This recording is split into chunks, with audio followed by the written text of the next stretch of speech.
হ্যাঁ, তোমাদের ক্ষমতা আছে, তোমরা গুলি করতে পারবে, ফাঁসি দিতে পারবে, ঘাড় মটকাইতে পারবে।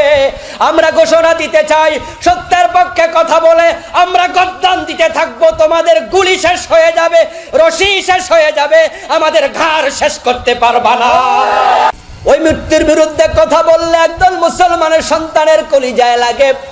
তারা ঘোষণা দিচ্ছে, মূর্তির বিরুদ্ধে, ভাস্কর্যের বিরুদ্ধে কথা বললে আলেম ওলামাদের ঘাড় মটকায়া দেবে। আমরা এই দেশে ভাড়াটিয়া না, এই দেশে আমাদের জন্ম। মূর্তির পক্ষে যারা আছে মুসলমান তাদের পক্ষে থাকতে পারে না। এখন বাগের জাতি মুসলমান তোমাদের কপালে বসে, মাথায় বসে বিড়াল গুরু লাফালাফি করতেছে। এক সময় তোমরা জান্নাত খুঁজতে তলোয়ারের ছায়ার নিচে, এখন তোমরা জিহাদের তলোয়ার ফেলে দিয়েছো, অন্যায়ের প্রতিবাদ ভুলে গেছো। এখন তোমরা তাসবির দানার ভিতর মসজিদের কোনায় জান্নাত খুঁজছো। ভাস্কর্যের নামে এখন নেতাদের মূর্তি বানাচ্ছে। নেতার মূর্তি বানায়া ওই নেতার মূর্তির সামনে মাথা নত করছে, ঠিক না? নেতার মূর্তির সামনে গিয়ে এরকম করছে, নম নম করছে। নেতার মূর্তির গলার মাঝে ফুলের মালা দিচ্ছে। ওই মূর্তির সামনে দাঁড়ায়া মাথা নত করা ইমানদারের কাজ নয়, এটা শিরিক, এটা শিরিক। তাই ভাস্কর্য বানানো যাবে না, কোনো মানুষের বানানো যাবে না মূর্তি, দুটার মাঝে কোনো পার্থক্য নেই। মুসলমানের সন্তানেরা এখন মূর্তি পূজা শুধুমাত্র যায় না, মূর্তি পূজা দেখে না, নতুন করে মুসলমান মূর্তি পূজা উদ্বোধন শুরু করেছে। কোরআন আছে, অন্যায় চলছে। এর কারণ শুধু একটা, কোরআন আছে গেলাপের ভিতরে, কোরআন আছে মাদ্রাসায়, কোরআন আছে মক্তবে, কোরআন আছে মসজিদে। যে পর্যন্ত কোরআন সংসদে ঢুকবে না ততক্ষণ পর্যন্ত জাহালাত দূর হবে না। আমার ভাইয়েরা, ওই মৃত্যুর বিরুদ্ধে কথা বললে একদল মুসলমানের সন্তানের কলিজায় লাগে। তারা ঘোষণা দিচ্ছে, মূর্তির বিরুদ্ধে, ভাস্কর্যের বিরুদ্ধে কথা বললে আলেম ওলামাদের ঘাড় মটকায়া দেবে। আমরা এই দেশে ভাড়াটিয়া না, এই দেশে আমাদের জন্ম। মূর্তির পক্ষে যারা আছে মুসলমান তাদের পক্ষে থাকতে পারে না। আমার ভাইয়েরা, নেতার ভাস্কর্য নয়, নেতার মূর্তি নয়। যদি কোনো ব্যক্তি ভালোবাসা দেখায়া নবী মুহাম্মদুর রাসূলুল্লাহর মূর্তি বানায়, আমরা সেটাও সহ্য করব না। আমাদের এই বক্তব্য কোন নির্দিষ্ট দলের বিরুদ্ধে নয়, ঠিক না? নির্দিষ্ট ব্যক্তির বিরুদ্ধে নয়। আমাদের বক্তব্য আদর্শিক। ইব্রাহিম আলাইহিস সালাম মূর্তি ভেঙেছেন না বানাইছেন? ইব্রাহিম আলাইহিস সালামের সাথে আমাদের সম্পর্ক আছে না নাই? মিল্লাতা আবিকুম ইব্রাহিম হুয়া সাম্মাকুমুল মুসলিমিন।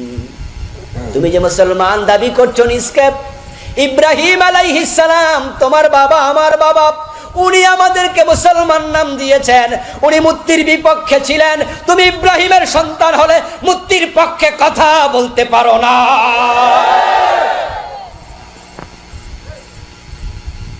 উনারা ঘাড় মটকায়া দেবে। অহংকার করো না, অহংকার করো না। ফেরাউন অহংকার করেছে, আল্লাহ পানিতে ডুবাইয়া মারছে। নমরুদ অহংকার করেছে, আল্লাহ ঠ্যাং ভাঙ্গা মশা দিয়া লাঞ্ছিত করে জুতার বাড়ি খাওয়াইয়া মারছে। সে আল্লাহ এখনো আছে না নাই? হ্যাঁ, তোমাদের ক্ষমতা আছে, তোমরা গুলি করতে পারবে, ফাঁসি দিতে পারবে, ঘাড় মটকাইতে পারবে। আমরা ঘোষণা দিতে চাই, সত্যের পক্ষে কথা বলে আমরা গর্দান দিতে থাকবো। তোমাদের গুলি শেষ হয়ে যাবে, রশি শেষ হয়ে যাবে, আমাদের ঘাড় শেষ করতে পারবা না। আমার ভাইয়েরা, আমাদের দেশে হিন্দু আছে, বৌদ্ধ আছে, খ্রিস্টান আছে। বাংলাদেশ সাম্প্রদায়িক সম্প্রীতির দেশ, ঠিক না? আমরা এক টেবিলে বসে চা খাই, এক বাজারে খরচ করি। হিন্দুদের সাথে, বৌদ্ধদের সাথে আমাদের কোনো হিংসা বিদ্বেষ নাই। ইসলামে উদারতা আছে না নাই? আল্লাহর বক্তব্য, ইসলাম চাপাইয়া দাও নাকি ইসলাম উপস্থাপন করো? দায়িত্ব শেষ। ফাযাক্কির ইন্নামা আনতা মুযাক্কির লাস্তা আলাইহিম বিমুসাইতির। আল্লাহ নবী মুহাম্মদুর রাসূলুল্লাহ সাল্লাল্লাহু আলাইহি ওয়াসাল্লামকে বলছেন, ও নবী, আপনি উপদেশ দেন, আপনাকে উপদেশ দেওয়ার জন্য পাঠাইছি, ঘাড়ে ধরে মুসলমান বানানোর দায়িত্ব আপনাকে দেই নাই। লা ইকরাহা ফিদ্দিন, দ্বীনের ব্যাপারে বাড়াবাড়ি করো না। ইন্নামা আলাইকাল বালাগ ওয়া আলাইনাল হিসাব। আল্লাহ কোরআন মাজিদে বলেন, ও নবী মুহাম্মদ, আপনার দায়িত্ব দাওয়াত দেয়া। কে দাওয়াত গ্রহণ করলো, কে গ্রহণ করলো না, হিসাবের দায়িত্ব আপনার নেই। ইন্নামা আলাইকাল বালাগ ওয়া আলাইয়াল হিসাব, হিসাব আমি নেব, আপনি নয়। লাকুম দীনুকুম ওয়ালিয়া দীন, কোরআনে আয়াতটা এখনো আছে না নাই? হিন্দু আমাদের দেশে আছে, তারা থাকবে, আমাদের আপত্তি নেই। খ্রিস্টান আছে, থাকবে, আপত্তি নেই। হিন্দু তাদের মূর্তি পূজা করবে মন্দিরে, খ্রিস্টান তাদের দেবতার পূজা করবে গির্জায়। আমরা বাধা দিতে যাব না, ইসলাম বাধা দিতে বলে নাই। আল্লাহর বক্তব্য, তোমরা হিন্দুদের দেবতাকে গালি দিও না। বাধা দেয়া দূরের কথা, হিন্দুরা মূর্তি পূজা করবে, আমাদের আপত্তি নাই। কিন্তু মুসলমান, মূর্তি পূজার পক্ষে কথা বলার অধিকার তোমার নাই। যদি বলো, তোমার ঈমান থাকবে না।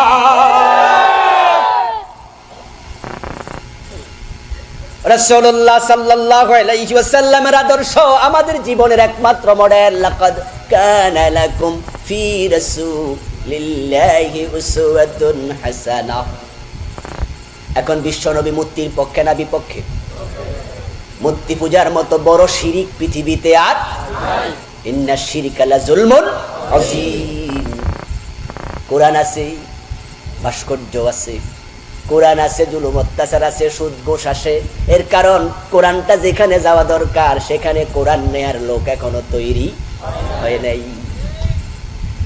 মুহতারাম মাসুদ ভাই কিছুক্ষণ আগে বলেছিলেন, কোরআনের বিরুদ্ধে কথা বললে, রাসূলের বিরুদ্ধে কথা বললে তিনি আলেম ওলামাকে সাথে নিয়ে ম্যাডামের কাছে যাবেন, প্রধানমন্ত্রীর কাছে যাবেন, তিনি বলবেন সংসদে আইন পাশ করো। কোরআনের বিরুদ্ধে কথা বললে ব্লাসফেমি আইন হবে, তার ফাঁসির অর্ডার হবে। এইভাবে যদি কোরআনের আইনগুলো সংসদে নেওয়া যায়, অশান্তি এক মাসে দূর হয়ে যাবে। সম্মানীয় ভাইয়েরা, সে কোরআনকে আমরা যারা ভালোবাসি, কোরআনের আইনের পক্ষে আসা দরকার আছে না নাই? আমি শুরুতে বলেছি, কোরআন কোনো ঝাড়ফুঁকের কিতাব নয়, তবে দিয়ে ঝাড়ফুঁক করা জায়েজ আছে। আমরা যারা লেখাপড়া করেছি, আমরা জীবনে কত কলম কিনেছি। আমার পকেটেও কলম আছে।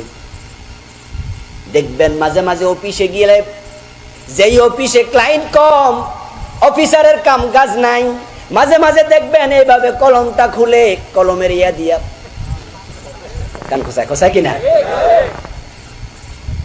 আচ্ছা আমার ভাইয়ারা, এই যে কলমের আগা দিয়া গোড়া দিয়া আমরা কান খোসাইলাম, কান খোসানোর জন্য জীবনে কেউ কলম কিনছেন? এই কলম যে কোম্পানি বানাইছে কান খোসানোর জন্য বানাইছে, কিন্তু কান খোসানো জায়েজ আছে না নাই? কান খোসানোর জন্য কলম বানায় নাই, কান খোসানোর জন্য কলম কিনি নাই, মাঝে মাঝে খোসানো যায়। ঝাড়ফুঁকের জন্য কোরআন আসে নাই, মাঝে মাঝে করা যায়। কোরআন আসছে সমাজ পরিচালনা করার জন্য। রাসূলুল্লাহ সাল্লাল্লাহু আলাইহি ওয়াসাল্লাম যখন মদিনায় গেলেন, কোরআনের আইনগুলো সমাজে প্রয়োগ শুরু। আল্লাহ তাআলা বলছেন, চোর ধরে হাত কেটে দাও। কোরআনে আছে কিনা? আস-সারিকু ওয়াস-সারিকাতু ফাকতাউ আইদিয়াহুমা, হাত কেটে দাও, পুরুষ হোক আর নারী হোক, যদি চুরি করে। চোর ধরা পড়ল, মহিলা চোর প্রথম যিনি। রাসূলুল্লাহ বললেন, আল্লাহর আইন, হাতটা কেটে দাও। আল্লাহর হাবিব সাল্লাল্লাহু আলাইহি ওয়াসাল্লামের কাছে সুপারিশ করা হলো, ইয়া রাসূলুল্লাহ, হাত না কেটে অন্য শাস্তি দেয়া যায় কিনা, একটু বিবেচনা করতেন যদি ভালোই হতো। বিশ্বনবী বললেন, যদি আমার মেয়ে ফাতেমা চুরি করে, আমি ফাতেমার হাতটাও কাটবই, কারণ চোর ধরে হাত কাটার আইন আমার না, আল্লাহ। সমাজে শান্তি যদি চাও, তাহলে শুধুমাত্র কোরআন তেলাওয়াত করলে হবে না, কোরআনের আইনগুলো সংসদে আস্তে আস্তে করে ঢুকায়া দাও, কার্যকরী করো। কোরআন যেই সমাজে আছে, ওই সমাজে অন্যায় থাকতে পারে না। দুনিয়ার শান্তি আখিরাতের মুক্তি আল্লাহর কোরআনের উপরে নির্ভর করে। নব্য জাহালাত দূর করতে চাও, দলে দলে কোরআনের কাছে চলে যাও। মুসলমান যখন কোরআন ছেড়েছে তখনই তাদের কপাল পুড়েছে। একটা সময় ছিল তামাম পৃথিবী মুসলমানের হাতের মুঠোয় ছিল। হযরত ওমর তো অর্ধ দুনিয়ার প্রেসিডেন্ট ছিলেন, কিন্তু আজকে মুসলমানের পায়ের তলার মাটিটাও তাদের পক্ষে আর নেই। কবি নজরুল বলেছিলেন, অর্ধ পৃথিবী করেছো শাসন তুলার তথ্যে বসে, খেজুর পাতার প্রাসাদ তোমার বারে বারে গেছে খসে। স্পেন মুসলমান শাসন করেছে, রোম সাম্রাজ্য শাসন করেছে, আজকের ইটালি। তৎকালীন রোম সাম্রাজ্য হযরত ওমরের সময় মুসলমানের অধীনে ছিল। পারস্য সাম্রাজ্য মুসলমান শাসন করেছে। এই ভারত মহাদেশ শত শত বছর, এই ভারত উপমহাদেশ মুসলমানরা চালাইছে, ঠিক না? কিন্তু আজকে সৌদি আরবের মাটিটাও মুসলমানের হাতে নাই, ওটা আমেরিকার হাতে চলে গেছে। বাংলাদেশের মাটি ভারতের হাতে চলে গেছে। ভারতের বিরুদ্ধে কথা বলার মতো কোনো সাহস আমরা আছে?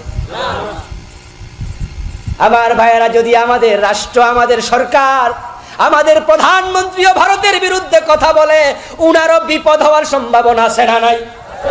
উনাকে ক্ষমতায় থাকতে দেয়া হবে না।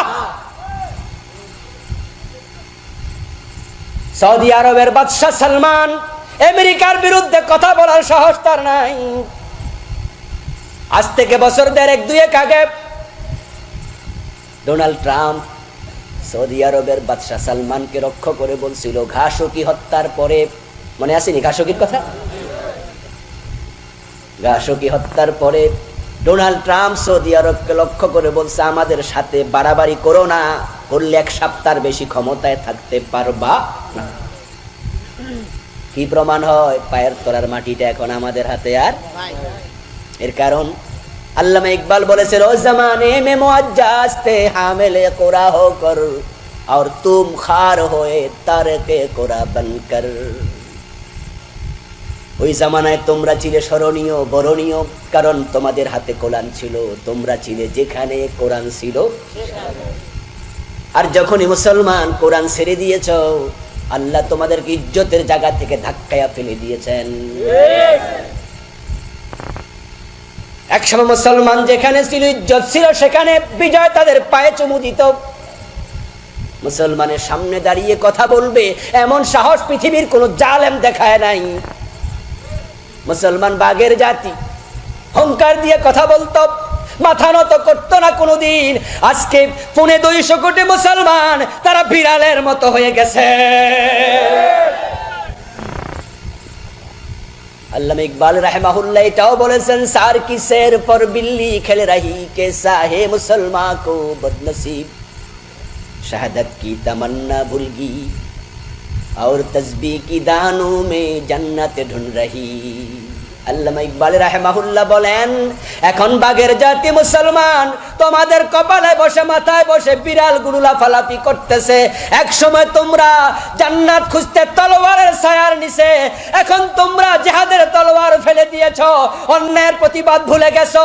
এখন তোমরা তাসবির দানার ভিতর মসজিদের কোনায় জান্নাত খুঁজছো।